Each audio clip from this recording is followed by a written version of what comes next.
Hey everybody, this is Kenji López-Alt from Serious Eats in the Food Lab, and today we're talking turkey, simple roast turkey to be exact.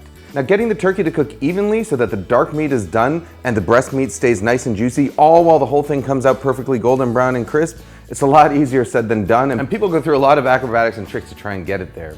Now the problem is that dark meat needs to cook at least to 165 degrees Fahrenheit. Meanwhile, the turkey breast starts to dry out if it gets much above 150 degrees or so. So what's the secret? Well, if you follow me at all, you'll know that I'm a big fan of spatchcocking. Cutting out the turkey's backbone and butterflying it so that it lays flat, it helps your turkey cook faster with juicier meat and crisper skin. But I gotta admit, unless you get your butcher to do it for you, it can get a little bit messy. And what if you don't want your turkey flat? What if you want that picture-perfect Norman Rockwell centerpiece on your Thanksgiving or Christmas table? What do you do then? Well, I've got a solution for you. It's really easy, and all it takes is one of these. A baking stone or a baking steel. Now here's how we do it. Start by combining 2 tablespoons of kosher salt with 2 teaspoons of baking powder and a teaspoon of freshly ground black pepper. Mix it all together with your fingertips and then sprinkle it all over a fresh 10 to 12 pound turkey, making sure to get the mixture on all surfaces and patting it so that it adheres. The baking powder not only helps improve browning by raising the turkey skin's pH, but it also creates tiny bubbles that increase the surface area and make for crisper skin. Now place the turkey on a V-rack set in a rimmed baking sheet and transfer it to the refrigerator to rest, uncovered or loosely covered, overnight.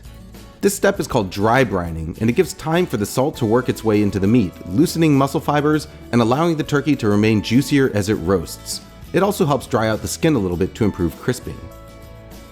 About 6 hours before you're ready to serve, place your baking stone or steel in the oven on the lowest rack and then preheat the oven to 500 degrees Fahrenheit, about 260 degrees Celsius. Make sure to let it preheat for at least 45 minutes. We'll get back to why in a moment, but first, let's talk about roasting pans. Roasting pans can inhibit airflow in the oven, which makes it hard for the underside of the turkey to brown properly. Aluminum baking sheets, on the other hand, have better heat conduction and allow for more air circulation around the turkey, which means better browning of the skin underneath and faster cooking legs. It's also nice that aluminum baking sheets are a fraction of the cost of traditional roasting pans. Once preheated, place the rim baking sheet, V-rack turkey and all, directly on top of the baking stone and lower the oven temperature to 300 degrees Fahrenheit, about 150 degrees Celsius.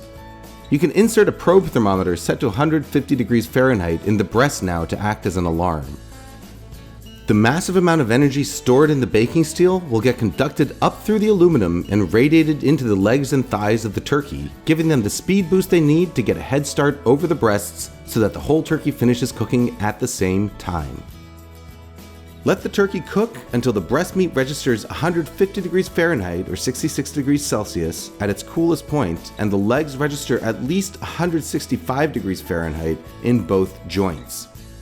Even if you're using a leave-in probe, make sure to double check in a few locations to make sure that the turkey is cooked. This will take about 3 to 4 hours total, and while the turkey is cooking, you can make a rich gravy using the neck and gizzards. And there you've got it. A roasted turkey with minimum fuss that comes out perfectly evenly cooked with juicy, crisp, golden skin all around. And you didn't even have to break out the poultry shears to get it there. Happy holidays, serious eaters.